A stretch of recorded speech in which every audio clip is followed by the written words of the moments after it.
Olá, muito boa tarde. Hoje é terça-feira, dia 14 de junho e está começando mais um Diário Legislativo. No nosso jornal, você fica por dentro dos principais assuntos em discussão na Câmara e na cidade de São José dos Campos. Vamos agora aos destaques de hoje.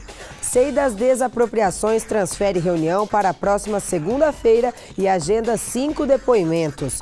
Obras do banhado para a revitalização do centro de São José dividem opiniões na Câmara. Oposição ameaça acionar a Justiça. Projeto aprovado na Câmara autoriza motoristas de ônibus a pararem fora do ponto a partir das 11 horas da noite. E no dia do doador de sangue, vamos falar da importância em ser um doador. O número de doações cai durante o inverno. Seja muito bem-vindo, o Diário Legislativo está no ar.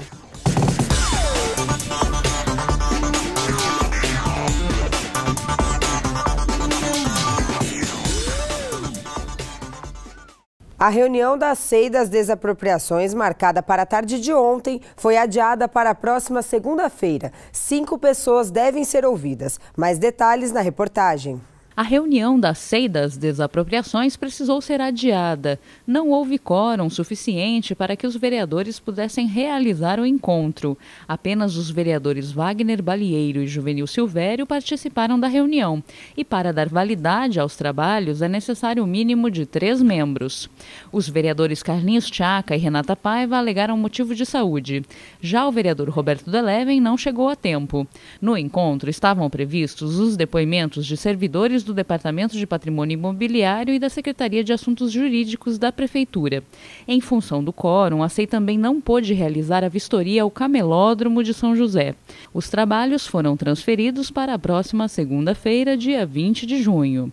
A SEI das Desapropriações investiga supostas irregularidades em obras públicas feitas em terrenos particulares sem a devida desapropriação.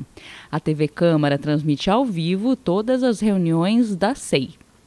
As obras de revitalização do centro de São José têm dividido opiniões na Câmara. A proposta da instalação de quiosques na Orla do Banhado desagradou alguns vereadores. Eles alegam que a legislação não permite esse tipo de construção no local.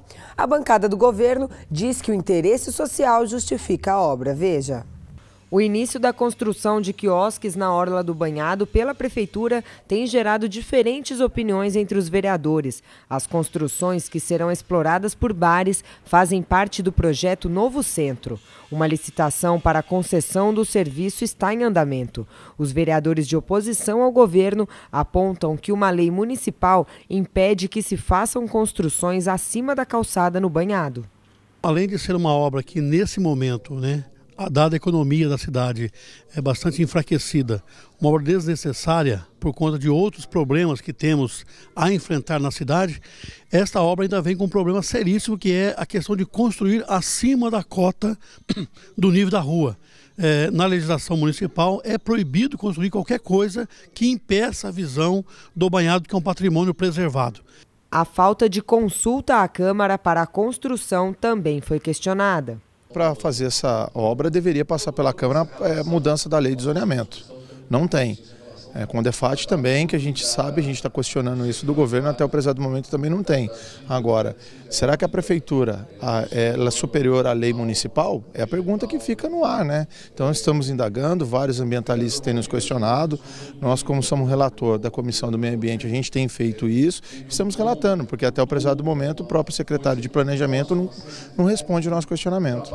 Para a bancada de apoio ao Executivo, existe interesse público que justifique a obra. As obras que estão acontecendo no centro, eles vão dar uma outra cara para a região central. Está tendo ali a revitalização da área da Matriz, a revitalização da Orla do Banhado, onde está a Avenida São José, a Avenida Madre Teresa, e da 9 de Julho, priorizando pedestre, colocando ciclovias, enfim, tentando fazer com que o centro volte a ter ali um apreço pela população, principalmente no horário noturno. Existe uma polêmica com relação à questão da construção dos quiosques, mas existe toda uma legislação hoje que permitiu, inclusive, a construção desses quiosques.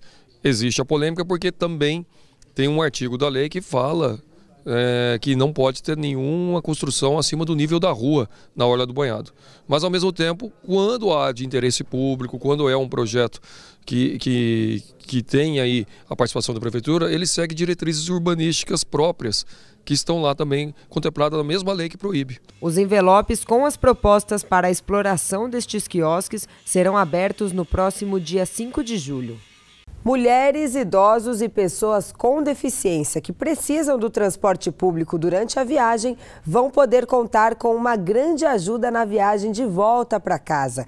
Um projeto aprovado na Câmara autoriza os motoristas a pararem fora do ponto a partir das 11 horas da noite. A medida é uma forma de garantir a segurança dos usuários. Os vereadores aprovaram em plenário um projeto de lei que autoriza o desembarque de mulheres, idosos e pessoas com deficiência fora da parada de ônibus no período noturno da cidade. O texto cita que as empresas de transporte coletivo estão dispensadas de obedecer aos lugares de parada obrigatória para este grupo de pessoas, consideradas mais vulneráveis após as 23 horas. Os itinerários estabelecidos serão mantidos pela Prefeitura. Aí traz mais segurança para os moradores de vários bairros distantes de nossa cidade. Eu espero que o prefeito sancione logo esse projeto para que os munícipes possam usufruir desse benefício, né, que trazemos para a nossa cidade. Hoje é comemorado o Dia Mundial do Doador de Sangue. Por isso, no próximo bloco, vamos falar da importância desse ato de solidariedade. O coordenador do Hemocentro de São José comenta sobre o assunto e a necessidade de manter as doações no inverno. A gente volta já.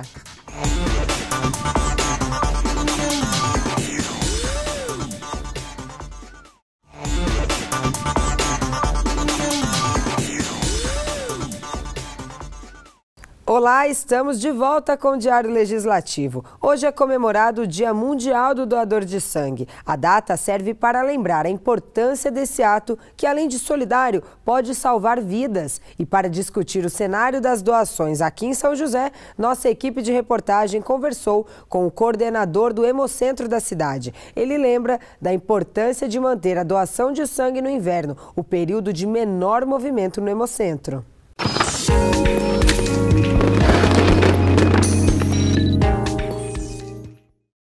Olá, nos meses mais frios é comum cair um pouco o estoque nos bancos de sangue. Esse é o assunto da minha conversa com o Paulo Cunha, que é responsável pela captação do Serviço de Hematologia e Hemoterapia de São José dos Campos. Obrigada pela presença, viu, Paulo? Nós que agradecemos. Quanto que é essa redução? Ela é significativa? Sim, sim. Na verdade, a gente hoje tem uma média de 100 candidatos dia e agora, na época do frio, a gente tem uma queda de algo em torno de 20%, tendo algo em torno de 80 doadores por dia. Uhum. E vocês procuram se preparar para esse período? Assim, como já é um momento que a gente historicamente sabe que há essa queda, antecipadamente nós começamos a intensificar as campanhas. Então a gente, na verdade, não só convoca aqueles que já são doadores, mas também fazemos outros trabalhos, como divulgar para a população de uma forma geral, através da própria mídia, ou mesmo fazer um trabalho de conscientização com as famílias daqueles que estão recebendo. Então a gente faz um contato com os familiares dos pacientes, pedindo ajuda no sentido deles encaminharem pessoas para fazer a doação. O frio ele traz dois problemas, vamos dizer assim. O primeiro é a queda na procura pela doação, né? Então a gente acredita que o frio acaba inibindo a pessoa de sair de casa, principalmente agora que tem feito dias frios, com chuva, não é? E isso, obviamente, que impacta ainda mais. Porém, ele traz também consigo algumas doenças que impedem a doação, como o resfriado, a gripe, que mesmo momentaneamente, algo em torno de 15 dias, elas impedem as pessoas de doarem e, inclusive, acabam aumentando o número de pessoas que comparecem, mas que, infelizmente, não podem doar. Entendi.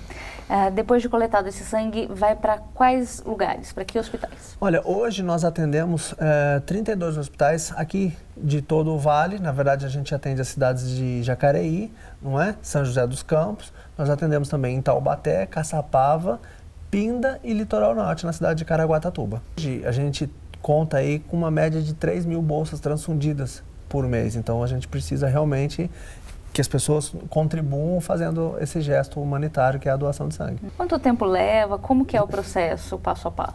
Olha, o processo é muito simples, né? Ele leva algo em torno de 60 minutos, exceto em dias que tem um mau movimento, que esse tempo acaba excedendo um pouco. O doador, ao chegar no serviço, ele vai fazer uma ficha cadastral na recepção. Feito essa ficha, ele é encaminhado a um setor onde a gente chama de pré-triagem, não é? Na pré-triagem, ele vai aferir o seu peso, porque existe um peso mínimo que para os homens é de 50 quilos e as mulheres acima de 55.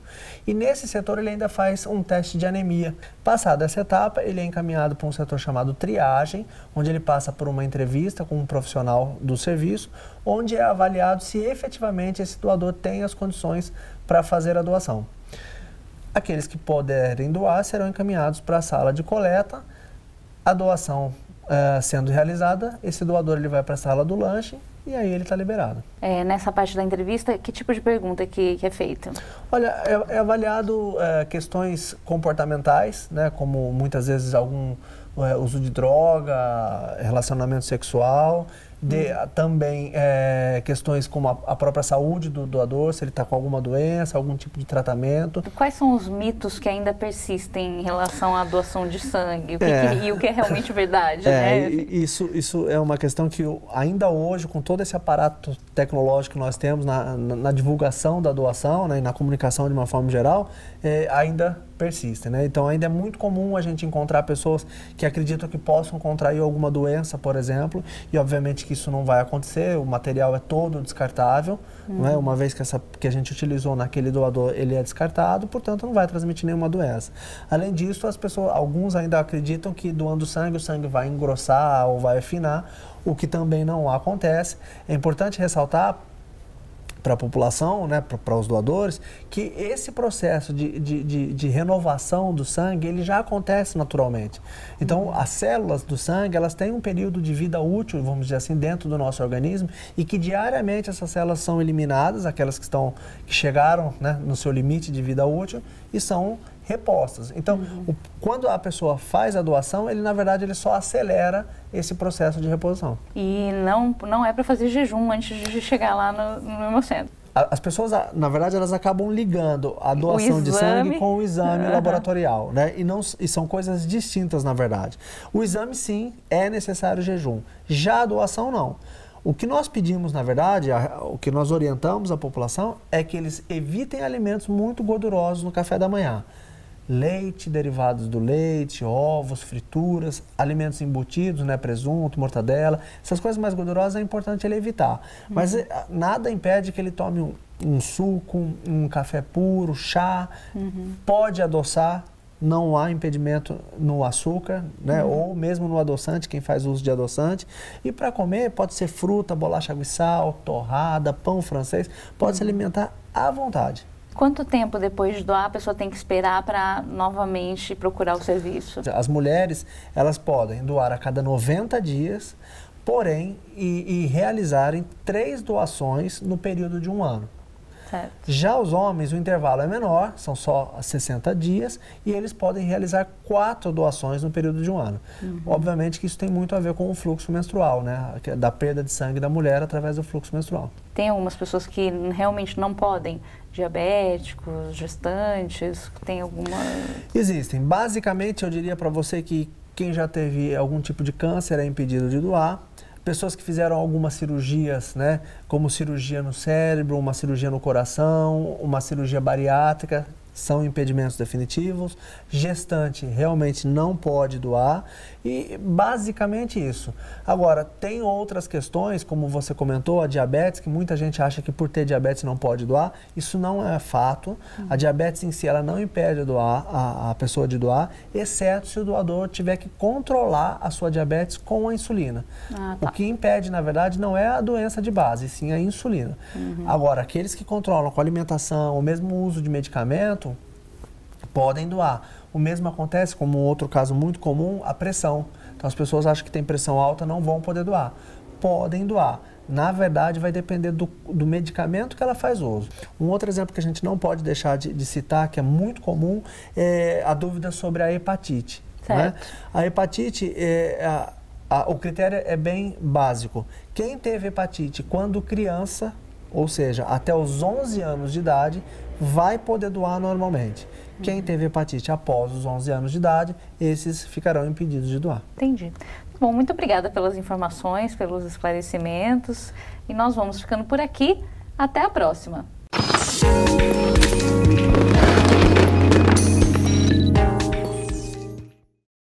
E no próximo bloco, o Giro Esportivo vai te deixar por dentro dos destaques das equipes de São José. Parceria com o Clube Cearense pode representar a volta do basquete de São José ao Campeonato Paulista. É daqui a pouco.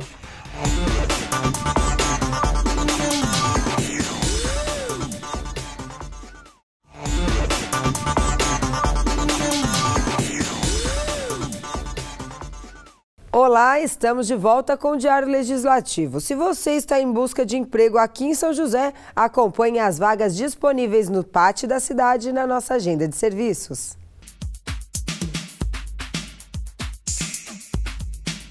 O PAT, Posto de Atendimento ao Trabalhador de São José dos Campos, tem oportunidades de empregos para diversas áreas.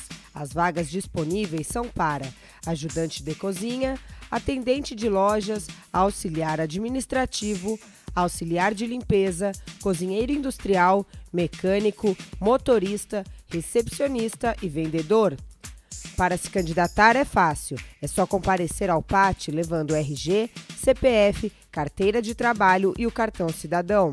O PAT fica na Praça Afonso Pena, número 175, no centro.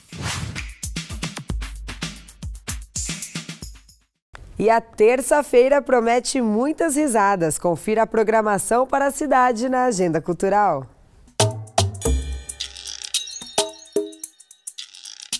Hoje vai ser uma noite de muitas risadas com show de stand-up comedy.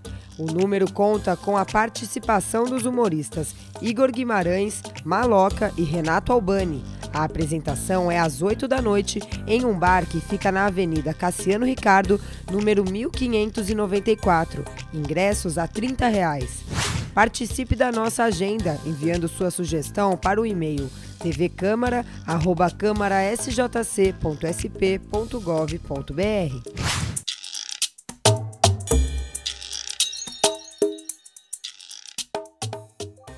Vamos agora com a previsão do tempo para a tarde desta terça e também para a quarta-feira.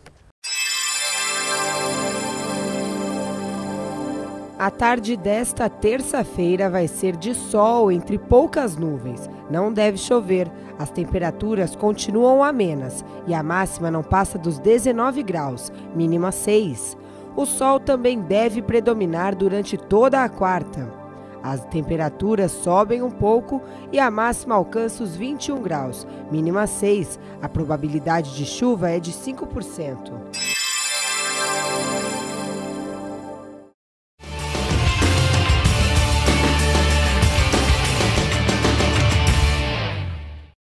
Parecia que não havia mais volta para o São José Basquete, mas o sonho de disputar a temporada 2016-2017 do Paulista reacendeu. Isso porque o time está negociando uma parceria com o Clube Cearense e deve conseguir se inscrever na competição. Os detalhes dessa boa notícia, quem conta pra gente é o Daniel Melo, que também traz outras informações do esporte da cidade. Boa tarde, Daniel. Boa tarde, Renata. Boa tarde a quem nos assiste aqui na TV Câmara. E nós começamos o Giro Esportivo desta terça-feira com uma notícia não muito agradável para o torcedor do voleibol de São José dos Campos. A equipe joseense anunciou que não vai participar da Superliga 2016-2017 depois do corte de investimentos do FADEMP, que é o fundo mantido pela Prefeitura em apoio ao desporto não profissional. Como não houve participação da iniciativa privada, o interesse da iniciativa privada, a equipe não conseguiu os recursos necessários para participar da competição e anunciou oficialmente esta posição de desistir da competição e estar rebaixada automaticamente para a Superliga B. Uma boa notícia para o esporte joseense é que o basquete de São José poderá disputar o Campeonato Paulista. Isso porque o São José e a organização São José Desportivo negociam com o basquete cearense o envio de toda a comissão técnica e de 10 a 11 jogadores para a disputa do Campeonato Paulista e o restante da equipe seria completada com os garotos do Sub-22. Toda a logística, locais de treinamentos e os locais de jogos seriam por conta da organização São José Desportivo. As negociações estão avançadas e a confirmação desta parceria pode ser feita até o final de semana. Vale a torcida para que isso aconteça. Bem, outra boa notícia para o basquete de São José é que o técnico do basquete feminino, o Carlos Lima, o Carlinhos, foi convidado para comandar a seleção brasileira sub-18 e ele já vai ter o primeiro desafio entre os dias 13 e 17 de julho, quando comanda a equipe na Copa América, o pré-mundial da categoria que vale 4 vagas para os times sul-americanos no Mundial de 2017 sub-19. Ele já fez a convocação das meninas e nós desejamos boa sorte ao Carlinhos. E quem gosta de futebol tem uma boa pedida na tarde de hoje aqui em São José dos Campos. Pelo fechamento do grupo D do Campeonato Brasileiro Sub-20, Palmeiras e Flamengo se enfrentam no estádio Martins Pereira a partir das 5 horas da tarde, tentando uma das vagas para a próxima fase da competição. O Inter de Porto Alegre já conseguiu a sua vaga, tem 9 pontos neste grupo e espera aí quem será o seu companheiro que vai seguir aí na próxima fase da competição. Vale a pena conferir. Bem, essas são as informações do esporte desta terça-feira. Eu volto amanhã aqui no Diário Legislativo. Até lá, Renata. Muito obrigada, Daniel, pelas informações e o Diário Legislativo fica por aqui. A gente agradece a sua companhia. Tenha uma ótima tarde e até amanhã.